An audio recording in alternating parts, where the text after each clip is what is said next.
Hi everyone, सभी प्यारे बच्चों का वेलकम करता हूँ। देखिए, क्लास आज की थोड़ी सी लेट है, थोड़ी नहीं इनफैक्ट काफ़ी लेट है। ऑफिस के बाद आकर रिकॉर्ड कर रहा हूँ, सुबह नहीं कर पाया जल्दी जाने की वजह से। तो कल से क्लासेस रेगुलर टाइम पे मिलेंगी, शाम को 6 बजे। आज पता नहीं कितने बज जाएंगे, 9 बजेंगे या 10 बजेंगे।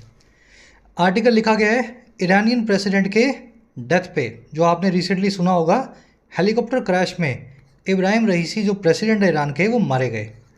चलिए, इस इवेंट के क्या जियोपॉलिटिकल इम्प्लीकेशंस हैं इस आर्टिकल में आप देखेंगे। शुरू करेंगे अपने क्विज़ के साथ में। हर रोज़ की तरह जो भी इस क्लास में आप सीखेंगे, क्लास के अंत में, क्लास के लास्ट में इस क्विज़ पे आपको अप्लाई करना है। क्वेश्चंस आपके सामने वोकैब, ग्रामर और कॉम्प्रिहेंशन के। ठीक है, 8 में से 10 में से आपको 10 मार्क्स मिले, ये आपका ऑब्जेक्टिव है। तो क्विज़ को क्लास के लास्ट में देखा जाएगा पूरे मन से, पूरे जोश के साथ में। आइए लेक्चर को शुरू करते हैं।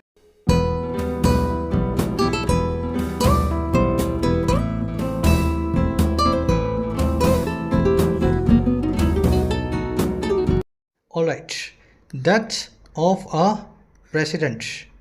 प्रेसिडेंट समझते हैं आप, राष्ट्रपति, और डेथ का मतलब होता है मौत। एक राष्ट्रपति की मौत हुई है, ईरान के प्रेसिडेंट की हेलीकॉप्टर क्रैश में डेथ हुई है।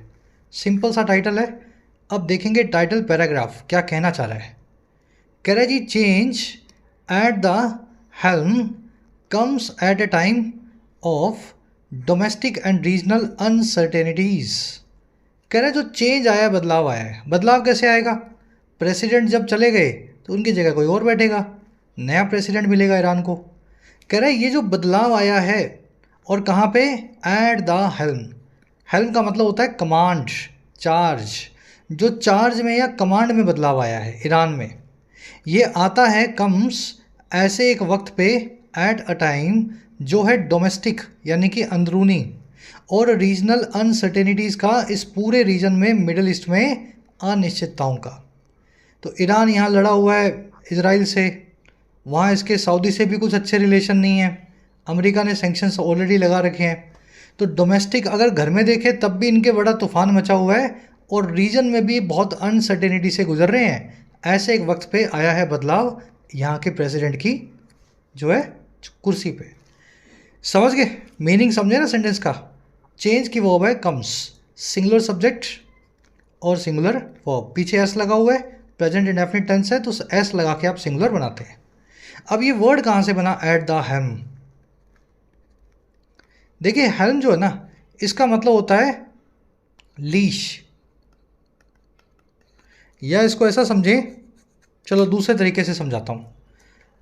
जो जहाज का, किसी भी शिप का जो स्टीयरिंग व्हील होता है, स्टीयरिंग व्हील समझते हैं ना आप? गाड़ी का स्टीयरिंग व्हील होता है, बाइक्स में हैंडल होता है। जो स्टीयरिंग व्हील होता है आप उसको हेल्म बोल सकते हैं। बोल सकते क्या है? बोलते ही हैं। जहाज जहाँ से मोड़ा जाता है ना, लेफ्ट राइट जहाँ भी ले जाना है, आगे पीछे, स्टीयरिंग व्हील, हेल्म से वो काम जो है किया जाता है। और स्टीयरिंग व्हील पे बैठता है कैप्टन। अगर आप एट द हेल्म हैं तो आप जहाज के मालिक हैं, कैप्टन हैं, जहाज आपके कमांड पे चल रहा है। तो वहीं से इस फ्रेज़ को बनाया गया है। अगर किसी देश का पीएम है तो वो देश का जहाज चलाएगा, तो देश के लिए एट द हेल्म होगा। समझ गए ना? अब जहाज और गाड़ी से इसको दूसरी जगह पे लेकर के आओ।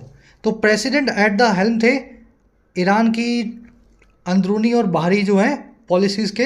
अब वहाँ पे बदलाव आ गया है, चेंज एट द हेल्म। अब इस फ्रेज़ को याद रखना, एट द हेल्म ही बोलेंगे। ऑन द हेल्म लिख करके आप नहीं आ सकते हैं, लिखा हुआ मिले तो एरर है। एट द हेल्म ही होता है एट द स्टीयरिंग। चलिए अब आगे बढ़ते हैं, जल्दी से इस आर्टिकल की वोकैब पे नज़र डालेंगे। वैसे एक बात बताऊं, आज क्लास लेट थी और शाम को मुझे रिकॉर्ड करना था, तो वोकैब शीट मैंने अलग से नहीं बनाई।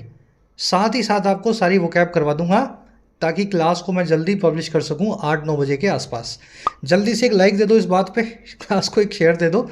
चलिए, अगर आप एक एस्पायरेंट हैं, किसी एग्ज़ाम की प्रिपरेशन कर रहे हैं और चाहते हैं अपनी इंग्लिश को एक स्टेप आगे ले जाएं, स्ट्रक्चर्ड वे में तैयारी करने के लिए, आप ऐप को जरूर डाउनलोड करें। YT your English tutor app, आपकी अपनी यहाँ पे कमेंट सेक्शन में इसका लिंक रखा गया है।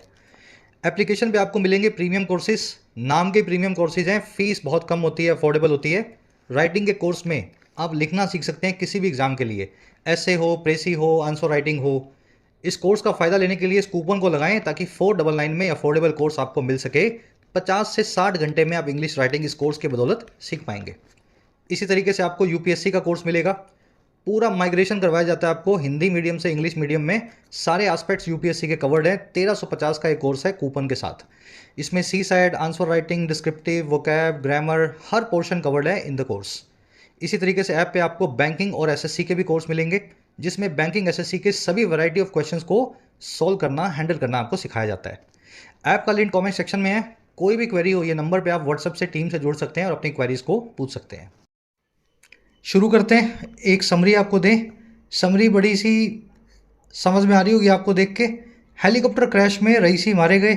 अब ईरान के प्रेसिडेंट जा चुके हैं। ईरान के ऊपर लगे हुए हैं सैंक्शन। इधर से इजराइल इनको रोज़ आंख दिखाता है। और नए प्रेसिडेंट को लाना ऐसे एक वक्त में अपने आप में बड़ा खतरों भरा है ईरान के लिए। डोमेस्टिक अगर इनके अफेयर्स देखें, वहाँ भी पब्लिक में बड़ा गुस्सा है वहाँ की सरकार के लिए। और ऐसे टर्मोइल से ईरान कैसे निकल सकेगा, इस आर्टिकल में डिस्कस किया गया है। डिस्कस कुछ नहीं किया गया, एनालाइज किया गया है ना। मुश्किलें बताई गई हैं ईरान की, सॉल्यूशन तो कोई इसने बताया भी नहीं और कुछ कोई ऐसा सॉल्यूशन है भी नहीं, है ना। ऐसी सिचुएशंस का एनालाइजिंग टोन में लिखा हुआ आर्टिकल है, पूरी सिचुएशन को एनालाइज करेगा। शुरू करें।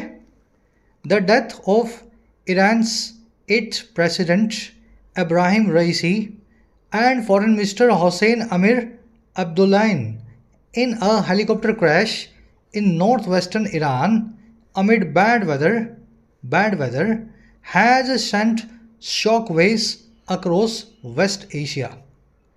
कह रहे जो डेथ है, जो मौत है ईरान के 8वें प्रेसिडेंट की, नाम था इनका रईसी, और ईरान के फॉरेन मिनिस्टर की जिनका नाम था अमीर अब्दुल्लाहिन।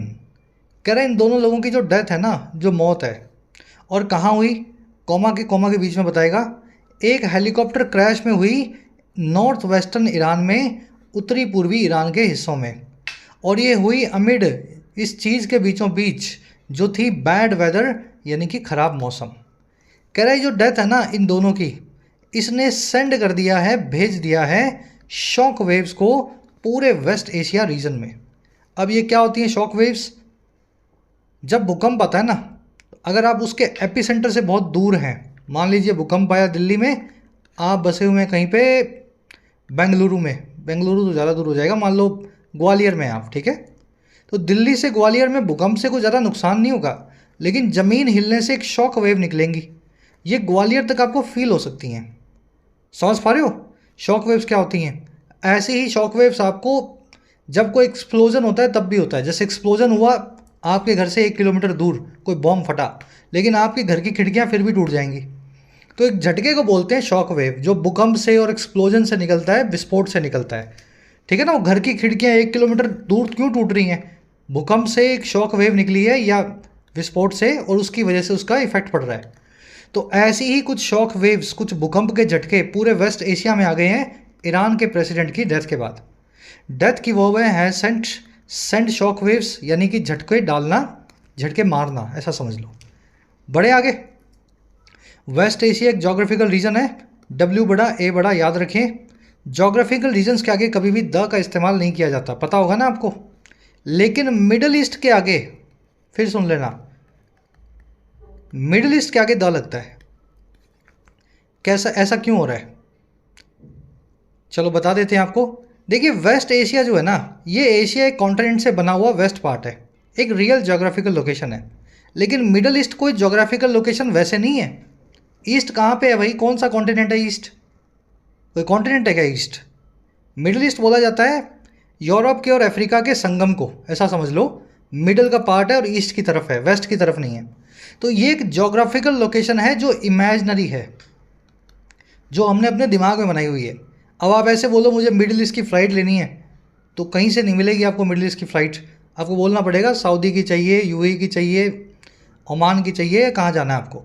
तो जोग्राफिकल लोकेशंस जो इमेजनरी होती हैं, जो वास्तव में नक्शे पे आपको कहीं नहीं दिखेंगी नाम से, उनके आगे द लगाया जाता है। जैसे इक्वेटर है, इमेजनरी लोकेशन है ना, इक्वेटर नाम की कोई सच में कोई लाइन थोड़ी ना है, हमने सोच रखा है जहाँ बीच में से दुनिया आधी कटेगी वहाँ इक्वेटर है। तो इक्वेटर के आगे द लगाएंगे, नॉर्थ पोल के आगे द लगाएंगे, ग्रीनविच के आगे द लगाएंगे, ट्रॉपिक ऑफ कैप्रिकॉर्न, कर्क रेखा, मकर रेखा, है ना, ट्रॉपिक ऑफ, समझ गए ना। तो याद रखना इस कॉन्सेप्ट को, हमेशा इमेजिनरी लोकेशंस को इधर देना है, फिजिकल लोकेशंस जो हैं West Asia, Europe, India, Russia, इनके आगे आपको द का इस्तेमाल नहीं करना। चलिए, कह रहा है जी Raisi and others including local officials were travelling to Tabriz. Raisi और कुछ लोग उनके साथ वाले, जिनमें कुछ लोकल ऑफिशियल्स भी शामिल थे, ईरान के कुछ अधिकारी भी शामिल थे, ये ट्रैवल कर रहे थे तबरीज़ की तरफ। तबरीज़ कोई जगह का नाम है, देखो टी बड़ा है, आगे द भी नहीं लगा हुआ। और कब हुआ ये?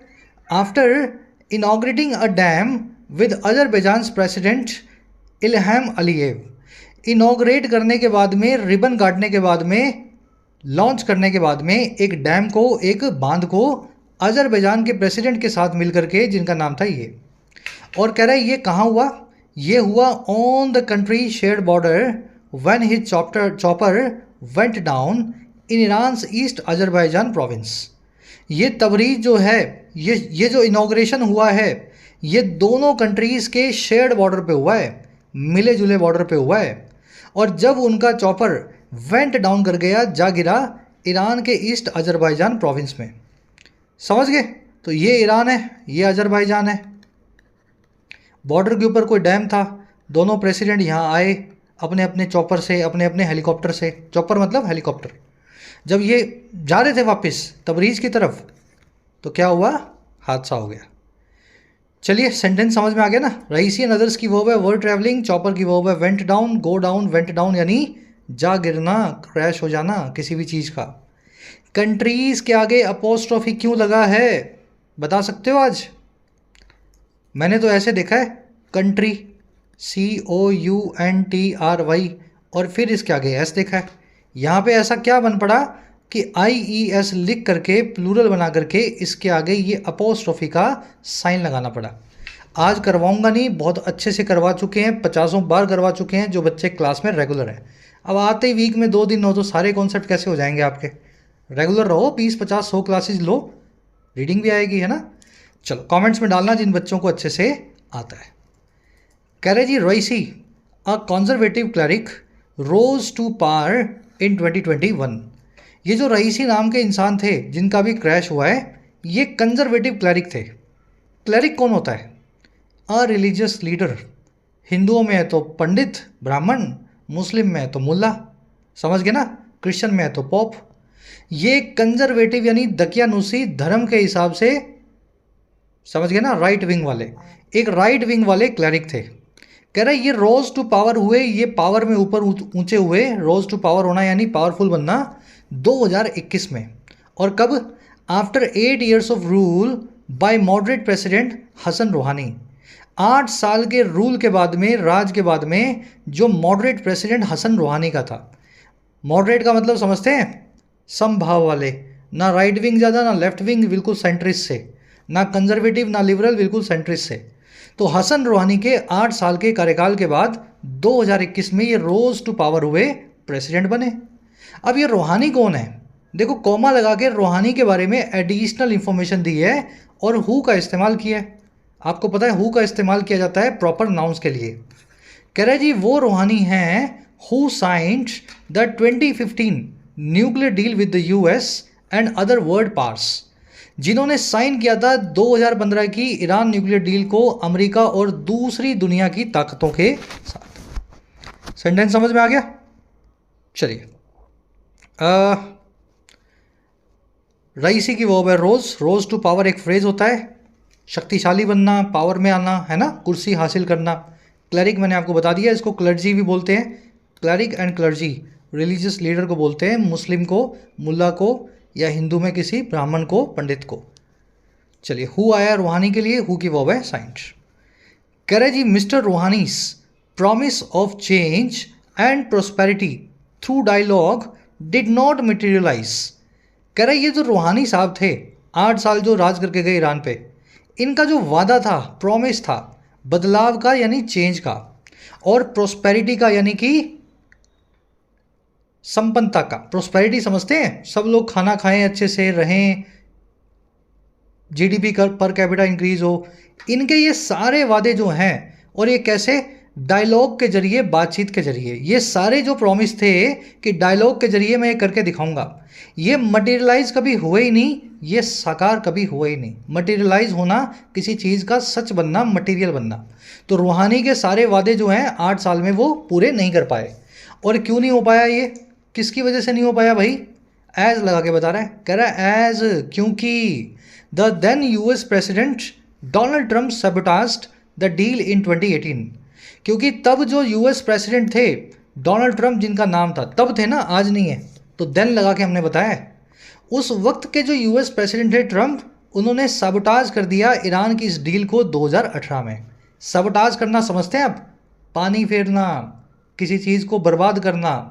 तो इन्होंने बर्बाद कर दिया इस डील को 2018 में। बराक ओबामा करके गए थे 15 में, 18 में आके ट्रंप ने पानी फेर दिया। And re impose sanctions on Iran, और फिर से इम्पोज कर दिया, फिर से जबरन लगा दिया सैंक्शंस को, प्रतिबंधों को, पाबंदियों को ईरान पे।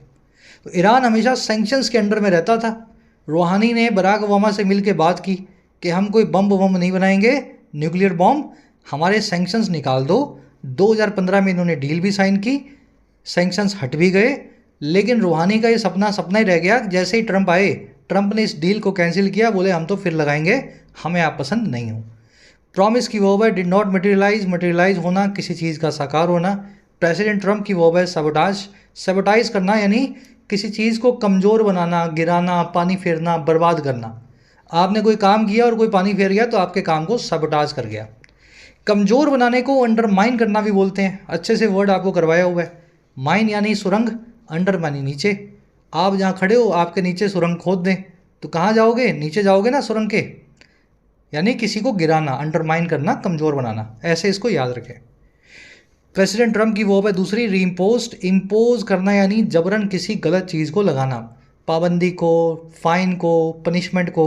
रीइम्पोज यानी फिर से लगाना, पहले लगे हुए थे, फिर हटे और फिर से लग गए। कह रहे when moderates lost their face and morale, the conservatives tighten their grip on the stage. कह रहे फिर जो रूहानी की पार्टी के लोग थे, जो मॉडरेट्स थे, समझ गए ना, मॉडरेट था ना रूहानी, तो कह रहे प्रेसिडेंट रूहानी की पार्टी ने जब लॉस्ट कर दिया अपना फेस, अपना चेहरा खो दिया, भाई इनके बात सच नहीं हो पाई, और इन्होंने अपना मोराल भी खो दिया, अपना आत्मविश्वास भी खो दिया, कॉन्फिडेंस भी खो दिया। तब फिर कॉन्जर्वेटिव जो हैं, रईसी की पार्टी के जो लोग हैं, उन्होंने टाइटन कर दिया, मजबूत कर दिया, कड़ा कर दिया अपनी पकड़ को, ग्रिप को, स्टेट के ऊपर, ईरान की सरकार के ऊपर। और किसके जरिए हुआ ये? इसी रईसी नाम के आदमी के जरिए हुआ, थ्रू रईसी। तो ऐसे हसन रूहानी की विदाई हुई थी। मॉडरेट्स की वर्ब है lost. Moderates are the people belonging to the party of Hasan Rouhani. Conservatives की वर्ब है टाइटन। टाइटन योर ग्रिप का मतलब है किसी चीज़ पे अपनी पकड़ को मजबूत करना, है ना, कहीं पे कब्जा जमाना। ग्रिप होती है आपकी पकड़, है ना। कह रहे जी confidant, a confidant of supreme leader Ayatollah Ali Khamenei, Raisi escalated a crackdown on civil rights at home. कह रहे जो ये कॉन्फिडेंट थे, कॉन्फिडेंट क्या होता है? ऐसा आदमी जिसको आपके राज पता हो, हमराज, जो आपकी हर चीज़ के लिए लॉयल हो, समझ गए ना, जिस पे आपको पूरा कॉन्फिडेंस हो, वो होता है आपका कॉन्फिडेंट। स्पेलिंग देख लेना, DANT लिखा जाता है। कह रहे जी एक हमराज जो थे ईरान के सुप्रीम लीडर के, प्रेसिडेंट से भी ऊपर ईरान में सुप्रीम लीडर होता है, आयतुल्लाह खमनेई इनका नाम है। कह रहा है ये जो रईसी है ना, इस तरह के जो आदमी थे, इन्होंने एस्केलेट कर दिया, बढ़ा दिया क्रैक डाउन को, शिकंजे को, सिविल राइट्स पे, आम आदमी के अधिकारों पे, एट होम, घर पे। तो आम आदमी के अधिकार क्या हैं?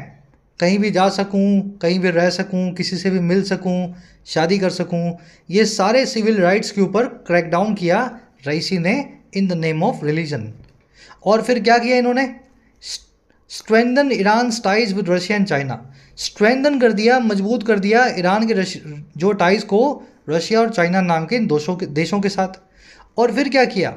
Double down on its support for non state militia such as Hamas and Hezbollah. Double down कर दिया और ज़्यादा मजबूत कर दिया। डबल डाउन करना यानी किसी चीज़ में और भरोसा दिखाना और ज़्यादा स्टेक्स को हाई करना। ये समझा देंगे आपको फ्रेजल वर्ब। तो इन्होंने और ज़्यादा मजबूत कर दिया अपने सपोर्ट को आतंकवादी मिलिशियाज के लिए, जैसे कि सच एज हमास और हजबुल्ला लेबनान में, हमास जो है फ़लस्तीन में।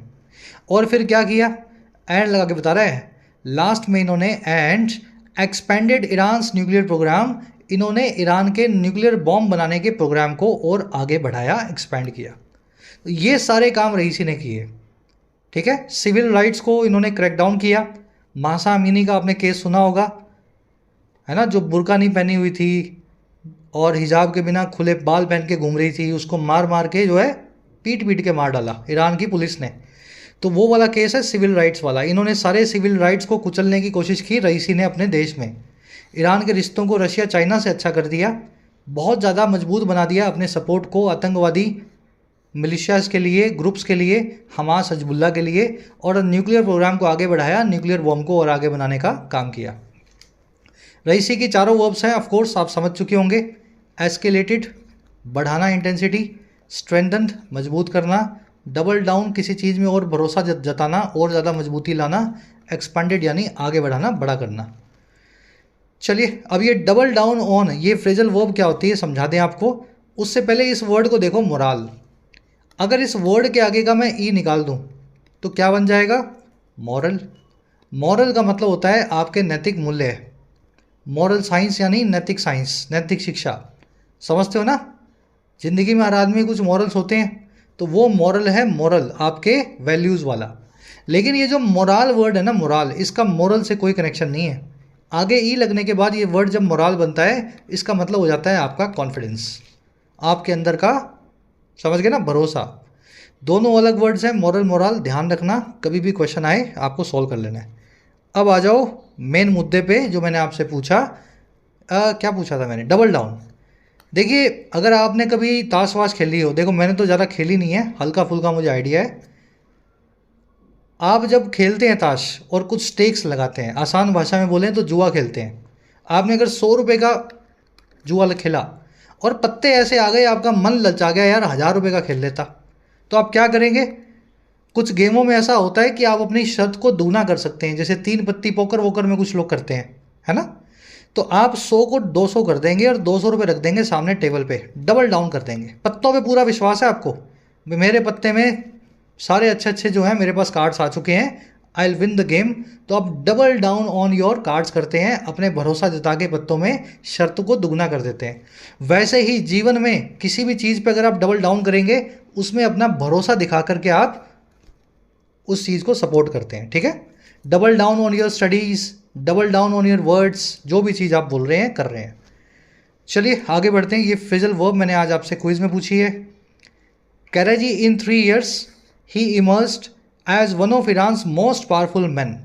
3 सालों में वो इमर्ज हुए, निकल करके या उभर करके आए ईरान के सबसे पावरफुल लोगों में से एक। And was seen as a potential successor to Khamenei, और वो देखे जाते थे एक संभावित सक्सेसर या वारिस के तौर पे आयतुल्लाह खमनी के, ईरान के सुप्रीम लीडर के। तो 3 साल में इन्होंने इतने खेल कर दिए, सबसे पावरफुल मैन में से एक थे ईरान में, और अगले सुप्रीम लीडर के दावेदार समझे जा रहे थे ईरान के अंदर। ही आया ऑफ कोर्स रईसी के लिए, लेट रईसी। वर्ब इनकी इमर्ज्ड, इमर्ज करना, उभरना। वन ऑफ के बाद में हमेशा प्लूरल नाउन का इस्तेमाल किया जाता है, क्योंकि अगर बहुत सारे होंगे, प्लूरल होंगे, तभी उनमें से एक को निकाल पाओगे। वन ऑफ माई फ्रेंड्स, अगर तेरा फ्रेंड ही एक है तो फिर वन ऑफ क्यों लिखना है। वन ऑफ माई फ्रेंड लिखना तो गलत हो जाएगा ना, फ्रेंड तो एक ही है, इसलिए आप फ्रेंड्स लिखते हैं, मेरे दोस्तों में से एक, वन ऑफ माई फ्रेंड्स। वैसे ही one of most powerful man in Iran, MEN plural होता है, आपको पता होगा, ठीक है। सक्सेसर यानी वारिस। आगे बढ़ा जाए, आगे नेक्स्ट सेंटेंस की तरफ। कैरे the death of the president could not have come at a worse time for Iran. President की जो डेथ है, जो मौत है, ये नहीं आ सकती थी, could not have come, could not have कम, ये नहीं आ सकती थी। कुड से सकना और हैव कम से था। कह रहा कब, इससे बुरे वक्त पे, at a worse time, Iran के लिए, फॉर ईरान। सबसे बुरा वक्त था खमेनी की डेथ का, ये वाला वक्त। डेथ की वर्ब है कुड नॉट हैव कम। अच्छा कैसे हुआ भाई ये, कह रहा है जी it is already struggling to stabilise a stricken economy. Iran already struggle कर रहा है स्टेबलाइज करने के लिए, स्थिर बनाने के लिए, स्थिर बनाने के लिए अपनी मार खाई हुई, स्ट्रिकन या चोट खाई हुई इकॉनमी को। और ये कौन सी इकॉनमी है? Battered bye US imposed sanctions, जो बैटर्ड है, जो डैमेज्ड है अमेरिका के द्वारा लगाए गए सैंक्शन से, प्रतिबंधों से। तो ऑलरेडी ईरान स्ट्रगल कर रहा है कैसे अपनी आवाम को, अपनी पॉपुलेशन को खाना खिला सकें सैंक्शंस के चलते। और क्या कर रहा है ईरान? एंड ट्राइंग टू काम सोशल टेंशंस, ये ट्राई भी कर रहा है, कोशिश भी कर रहा है कि कैसे भी करके सोशल टेंशंस को, अपने आम आदमी की जो समाज में जो टेंशन है उनको कम कर सके, जो ईरान के खिलाफ है, ईरान की सरकार के खिलाफ वहाँ का आदमी खड़ा हुआ है। तो ये बुरा वक्त ईरान का भी चल रहा है। इट की वर्ब है स्ट्रगलिंग, दूसरी वर्ब है इज ट्राइंग। बैटर्ड और स्ट्रिकन दोनों का मतलब होता है चोट खाया हुआ। अंग्रेजी में एक वर्ड है बैटरी, ये मोबाइल वाली नहीं, ये भी बैटरी है, लेकिन सही जो वर्ड लीगल लैंग्वेज में बैटरी है, इसका मीनिंग है किसी पे हमला। अगर आप कोर्ट केस कर रहे हैं तो बैटरी का केस बनता है, आप पे किसी ने हमला किया है, आपने किसी को मारा। तो बैटरी वर्ड जो है बैटर नाम की वर्ब से बनाया गया है, BATTER। इसका मतलब होता है कूटना पीटना सोटे के साथ। अमेरिका से ईरान बैटर्ड है, बहुत ज़ोर से मार खाया हुआ है। और स्ट्रिकन भी इसी से बना है, स्ट्राइक नाम की वर्ब से, थर्ड फॉर्म होती है स्ट्रिकन, चोट खाया हुआ, स्ट्राइक खाया हुआ। चलिए अब एक कॉन्सेप्ट करवाता हूँ, बड़ा कूल कॉन्सेप्ट है, बहुत दिनों बाद करवा रहा हूँ, सबके लिए नया होगा। देखिए स्ट्राइक जो वर्ड है ना, इसकी थर्ड फॉर्म है स्ट्रंग, जो है स्ट्रक। Strike, struck, struck. और थर्ड फॉर्म का ही हम एडजेक्टिव बनाते हैं। याद होगा आपको, पास्ट पार्टिसिपल, वर्ब की ING form, present participle, verb की थर्ड फॉर्म पास्ट पार्टिसिपल। लेकिन स्ट्राइक वर्ब एक ऐसी खास वर्ब है अंग्रेजी में, इन 10 वर्ब्स में से एक है, 8 वर्ब्स में से, जिनकी थर्ड फॉर्म एडजेक्टिव नहीं बन सकती। इनको अपनी अलग से एक एडजेक्टिव फॉर्म रखनी होती है, जो होती है स्ट्रिकन। समझ पाए? ये 8 ऐसी महान वर्ब्स अंग्रेजी में जिनकी थर्ड फॉर्म पास्ट पार्टिसिपल नहीं बन पाती। इनका पास्ट पार्टिसिपल फॉर्म ही अलग है। सिंक यानी डूबना, सैंक यानी डूब चुका, डूबा, सिंक मतलब डूबा हुआ। लेकिन संकन से आप एडजेक्टिव बनाएंगे। अगर डूबे हुए शिप की बात हो रही है तो संक शिप नहीं लिख सकते आप, आपको लिखना पड़ेगा संकन शिप, डूबा हुआ शिप। संक तो वर्ब की थर्ड फॉर्म है, हैड या हैज़ के साथ में यूज़ होगी, वैसे यूज़ नहीं होगी। श्रिंक का मतलब है सिकुड़ना, श्रंकन मतलब सिकड़ा हुआ। स्ट्राइक का मतलब है मारना, स्ट्रिकन मतलब मार खाया हुआ। गेट का मतलब पाना, गोटन मतलब पाया गया। मेल्ट का मतलब है पिघलना या पिघलाना, मोल्टन का मतलब है पिघला हुआ या पिघलाया हुआ। शेव का मतलब होता है शेव करना, शेवन का मतलब होता है मुड़ा हुआ, है ना, शेव किया हुआ, shaven face, shaven head. Prove का मतलब होता है साबित करना, प्रूवन का मतलब है साबित, पहले से साबित। शेयर का मतलब होता है काट छाँट करना, शोन का मतलब होता है कटा छटा हुआ।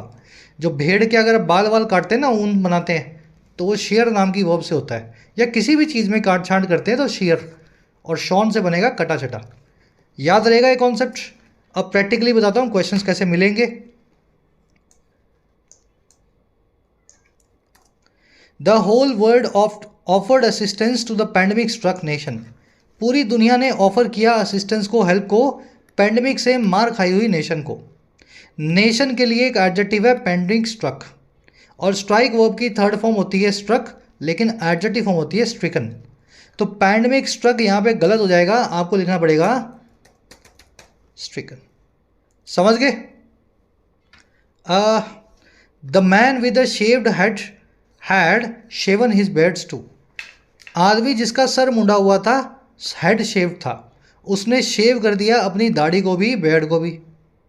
ठीक है, सेंटेंस में 2 एरर्स हैं। सर मुंडा हुआ था, पहले से शेव किया हुआ था, तो शेव वर्ब की थर्ड फॉर्म लगेगी एडजेक्टिव, मुंडे हुए सर के लिए। शेव्ड हेड गलत है, यहाँ लिखना पड़ेगा शेवन हेड। और उसने शेव कर लिया था अपनी बेड को, अपनी दाढ़ी को, हैड प्लस में वर्ब की थर्ड फॉर्म लगेगी। शेवन तो एडजेक्टिव फॉर्म है, शेव की थर्ड फॉर्म होती है शेव्ड। समझ पाए? दोनों उल्टे पुल्टे लगा रखे हैं मैंने। Had shaved his beard, the man with the shaven head. Last sentence आपको दे रहे हैं as a quiz. The scientists are trying to test an already proved theory. Scientist जो हैं ट्राई कर रहे हैं टेस्ट करने को एक पहले से ही साबित थ्योरी को, ऐसी थ्योरी को जिसको हम पहले से सही मानते हैं। तो प्रूव्ड का क्या करूं? प्रूव लिखूं, प्रूवन लिखूं, प्रूव्ड ही रहने दूं? आपको बताना है, कमेंट्स में डालना। कॉन्सेप्ट बड़ा इजी है, सब लोग ट्राई करोगे, आई नो। ठीक है, गलत होगा सही होगा of course you will get to know in the concept जो है कमेंट सेक्शन। वही मैं आंसर डाल देता हूँ, कमेंट भी करता हूँ। आगे बढ़ते हैं। आगे कह रहा है जी, the nuclear deal remains dead and West Asia is on fire. Nuclear deal जो है आज भी डेड है, मर चुकी है डोनाल्ड ट्रंप ने जब से मारी थी, और वेस्ट एशिया अभी भी ऑन फायर है। जब आप ऑन फायर होते हैं तो आप बड़े तूफान में होते हैं, बहुत कॉन्फिडेंस में होते हैं या बहुत ज़्यादा तनाव में होते हैं। तो वेस्ट एशिया में अभी भी आग लगी हुई है, ऐसा समझ लो। कभी इजराइल, कभी ईरान, कभी फ़लस्तीन, कभी हिजबुल्लाह, कभी हमास।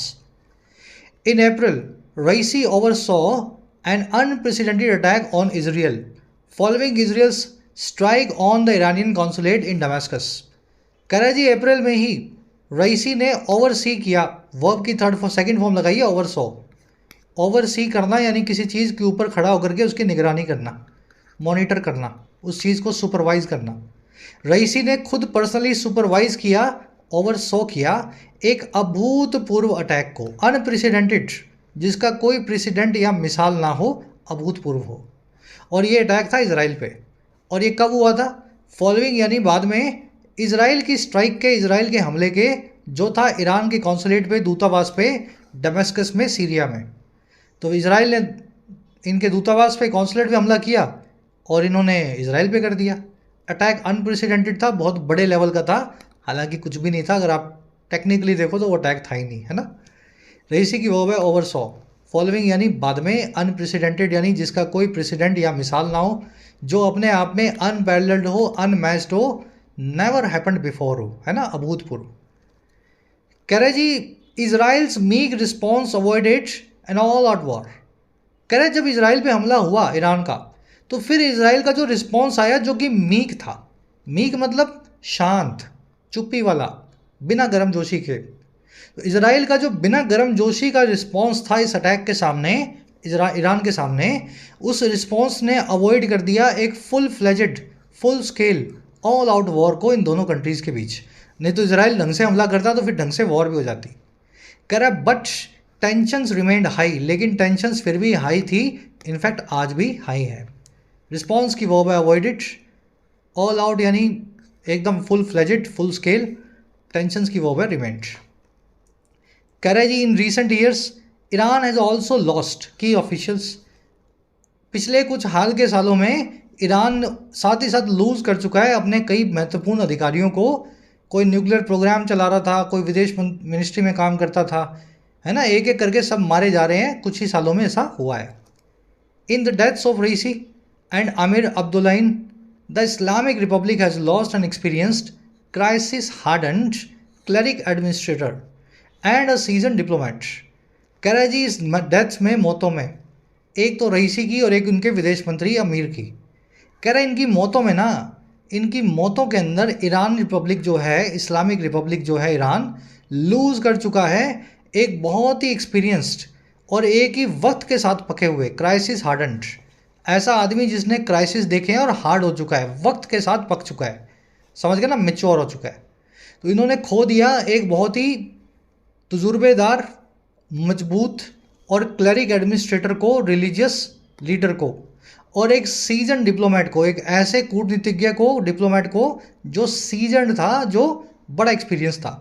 सीजन वो आदमी होता है जिसने कई सीजन देख लिए, जिसने 50 गर्मियाँ देख ली, 52 सर्दियाँ देख ली, 51, है ना, इस तरह का आदमी, यानी 50, 55, 60 का साल का आदमी जिसने किसी फील्ड में बड़ा एक्सपीरियंस गेन किया है। तो इस तरीके से इनकी डेथ में इन्होंने एक डिप्लोमेट को खोया है। डिप्लोमेट बात कर रहे हैं ऑफकोर्स अब्दुल्लाइन की, और हार्डन जो क्लरिक एडमिनिस्ट्रेटर है वो है रईसी। चलिए, सीजन एक वन वर्ड है, हाईली एक्सपीरियंस्ड आदमी के लिए यूज़ होता है, इसको वेटरन भी बोलते हैं। आज के क्विज में मैंने आपसे पूछा है।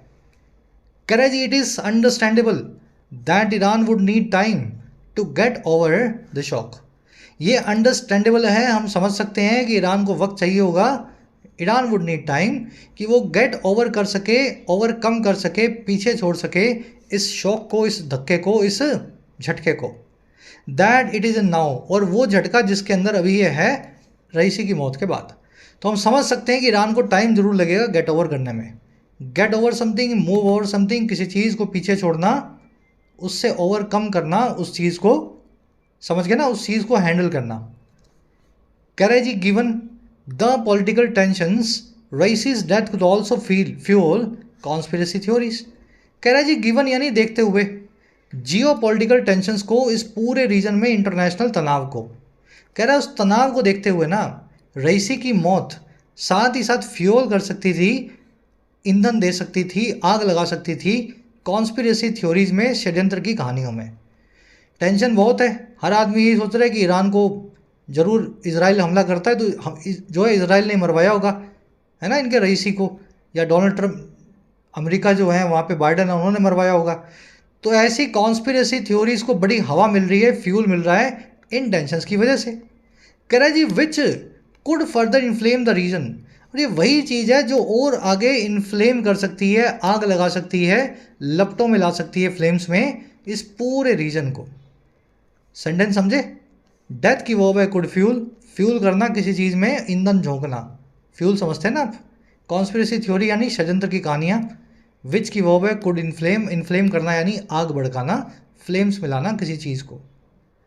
गिवन के बाद हमेशा एक नाउन यूज़ करेंगे, और अगर उस नाउन की वर्ब भी हो तो गिवन के साथ में दैट का इस्तेमाल होगा। कॉन्सेप्ट याद है अच्छे से? गिवन का मतलब है देखते हुए, गिवन दैट का मतलब भी है देखते हुए, लेकिन गिवन के साथ आता है नाउन, गिवन दैट के साथ आता है क्लोज यानी नाउन प्लस में verb. Given the evidence was inconclusive the जज एक्सोनरेटेड द अक्यूज्ड। इस बात को देखते हुए गिवन कि एविडेंस जो है इनकंक्लूसिव थी, मजबूत नहीं थी, कोई कंक्लूजन निकालने वाली नहीं थी, इसलिए जज ने एक्सोनरेट कर दिया, बाइज्जत बरी कर दिया अभियुक्त को, आरोपी को। सेंटेंस गलत है। एविडेंस सब्जेक्ट है, वॉज इसकी वर्ब है, सब्जेक्ट वर्ब दोनों आ गए तो गिवन से काम नहीं चलेगा, आपको लगाना पड़ेगा गिवन दैट। ठीक है, तो इस कॉन्सेप्ट को याद रखें, बड़ा सिंपल सा कॉन्सेप्ट है, दैट लगे या ना लगे। कह रहे जी so it is imperative for Iran to get to the bottom of the crash. इसलिए ये इम्पेरेटिव है, बड़ा ज़रूरी है ईरान के लिए कि वो गेट टू द बॉटम करे, तह तक जाए इस क्रैश की। गेट टू द बॉटम, बिल्कुल अंदर तक जाना। इम्पेरेटिव होता है बड़ी ही ज़रूरी चीज़ जिसको ना आप नज़रअंदाज कर सकें, एक ड्यूटी हो, नेसेसरी ऑब्लिगेशन हो जिसको पूरा करना ही हो। तो ईरान का फ़र्ज़ है इस पूरे क्रैश को इन्वेस्टिगेट करे। Another priority is that the transition to a new presidency is handled smoothly. एक और प्रायोरिटी भी है, प्राथमिकता भी है ईरान में कि जो ट्रांजिशन है, बदलाव है, एक प्रेसिडेंट की जगह दूसरा प्रेसिडेंट आएगा। कह रहा है और कहाँ हो, नई प्रेसिडेंसी की तरफ हो, ये ट्रांजिशन हैंडल किया जाए बड़े ही शांत और स्मूथ तरीके से, इसमें कोई भी अड़चन, रुकावट या देरी ना आए।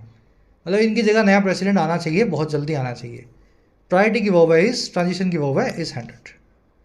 कह रहा है जी first vice president Mohammad Mokhber will assume interim presidential powers and the country is expected to hold a presidential election within 50 days। कह रहा है जी पहले जो वाइस प्रेसिडेंट हैं मोहम्मद मोकबर इनका नाम है, कह रहा है ये अज्यूम करेंगे प्रेसिडेंशियल पावर्स को, प्रेसिडेंट की ताकतों को इंटरिम तौर पे। इंटरिम यानी जब तक नया ना आ जाए तब तक मैं ही प्रेसिडेंट, अंदरूनी, टेम्परेरी। तो ये जो है अब मोकबर अब जो है 50 दिनों के लिए ईरान के राष्ट्रपति बनेंगे, प्रेसिडेंट बनेंगे। और कंट्री से, ईरान से ये आशा भी है, एक्सपेक्टेशन भी है कि ये होल्ड करेगा, ऑर्गेनाइज करेगा एक प्रेसिडेंशियल चुनाव को, इलेक्शन को अगले ही 50 दिनों में। ठीक है, वीपी वाइस प्रेसिडेंट मोकबर की वर्ब है will assume, assume powers, assume charge, किसी जगह पे आके बैठना और उसकी पावर्स और चार्ज का मजा लेना। ठीक है, फ्रेज होता है। कंट्री की वर्ब है इज एक्सपेक्टेड, कंट्री आया ईरान के लिए। कह रहे जी a change in presidency is unlikely to alter Iran's foreign policy direction. कह रहे जी प्रेसिडेंसी में जो भी चेंज आए, मोकबर आए ना आए, नया प्रेसिडेंट 50 दिन में आए या 150 दिन में आए, कह रहे चेंज जो है ना, वो बदलाव जो है वो अनलाइकली है, असंभावित है। और क्या करने को, ऑल्टर करने को, बदलाव लाने को ईरान की फॉरेन पॉलिसी की डायरेक्शन में, विदेश नीति की दिशा में। ईरान नफरत करता है अमेरिका से, तो अभी भी करता है और पहले भी करता था और नए प्रेसिडेंट के बाद भी करेगा, वही रहने वाला है सब कुछ। कह रहे जी बट बात ये है the loss of one of the most experienced and ideologically discipline defenders of the revolution and a transition amid domestic and regional uncertainties is an added challenge to the Islamic Republic. कह रहा है लेकिन जो laws है, जो नुकसान है, इनके सबसे एक्सपीरियंस्ड, सीजन्ड और वैचारिक तौर पे अनुशासित यानी डिसिप्लिन्ड डिफेंडर ऑफ रेवोल्यूशन का। ईरान में रेवोल्यूशन हुआ था आई थिंक 1979 में। उसी रेवोल्यूशन के बाद खमनी आए पावर में, है ना। खमनी तो शायद दूसरे खमनी है, खमनी 1 कोई और थे, सेकंड है, देख लेना वो। तो ये डिफेंड करते हैं लोग कि रेवोल्यूशन सही हुआ था और थियोक्रेसी बनाया गया इस्लाम को, ईरान को। कह रहा है जी ये जो लॉस है ना ऐसे एक आदमी का जो रेवोल्यूशन को सपोर्ट करता था, 79 वाली बगावत को, कह रहा है और एक जो ट्रांजिशन आएगा, एक बदलाव जो आएगा डोमेस्टिक और रीजनल अनसर्टिनीज के चलते, अनिश्चितताओं के चलते घर पे और बाहर, कह रहा है ये एक एडेड चैलेंज है, एक नई चुनौती है इस्लामिक रिपब्लिक ईरान के लिए, इस देश के लिए। लॉस की वर्ब है इज़। टेक्निकली यहाँ पे लॉस के साथ साथ ट्रांजिशन की वर्ब भी है इज़, ठीक है। लॉस और ट्रांजिशन अगर टेक्निकली देखो तो दोनों प्लूरल नाउन बनाएंगे, प्लूरल सब्जेक्ट बनेगा और वर्ब को आपको प्लूरल रखना चाहिए। समझ पा रहे हो? ये लॉस, ये नुकसान, और ये ट्रांजिशन, ये बदलाव, ये दोनों एक नया चैलेंज है, एडेड चैलेंज है इस ईरान नाम के देश के लिए। टेक्निकली वर्ब होनी चाहिए आर। चलिए रैप अप करेंगे क्लास को। होपफुली थोड़ा जल्दी मैंने पढ़ाया आज, मतलब क्लास की स्पीड ज़्यादा थी, लेट आया हूँ वैसे तो। सब चीज़ें समझ में आई होंगी। आई है तो क्विज़ को अटैम्प्ट करो, 10 में से कितने मार्क्स मिले। फर्स्ट क्वेश्चन में आपसे पूछा है जी इमीडिएट कॉन्सिक्वेंस क्या है रईसी की मौत का ईरान के एडमिनिस्ट्रेटिव स्ट्रक्चर में। रईसी के बिल्कुल बाद में क्या हुआ?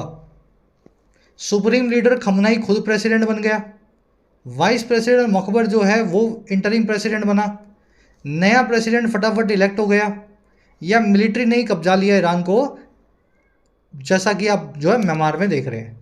बड़ा इजी क्वेश्चन है, अभी आया था इसका आंसर। फर्स्ट कमेंट में आंसर मैंने डाला है, अपने आंसर से मेरे को मैच करना, ठीक है। पहले खुद से अपना आंसर निकालो, फिर मेरे आंसर से आपको मैच करना है। सेकंड क्वेश्चन, रईसी की डेथ का क्या इंपैक्ट होगा ईरान की पॉलिटिकल सिचुएशन पे? अच्छा होगा, बुरा होगा, खराब होगा? ये पीस लाया पूरे रीजन में इनकी डेथ, इसने ऑल आउट वॉर को शुरू करवा दिया इजराइल के साथ, इसने एक लीडरशिप वैक्यूम और अनसर्टेनिटी को पैदा कर दिया। वैक्यूम यानी खाली जगह, लीडरशिप यानी नेतृत्व, यानी इनके जाने के बाद नेतृत्व का एक वैक्यूम आ गया। या फिर इससे लिफ्ट हो गए सारे के सारे यूएस के बैन्स या सैंक्शंस, हटा दिए गए सभी प्रतिबंध इनके मरने के बाद। तो चारों में से कौन सा इंपैक्ट आया है ये आपको बताना है। बड़ा इजी क्वेश्चन है, अगेन प्रीलिम्स लेवल का है, आंसर रखा है इन द फर्स्ट कमेंट। चलो अब नीचे आओ, 3 क्वेश्चंस कौन कौन से हैं? 4।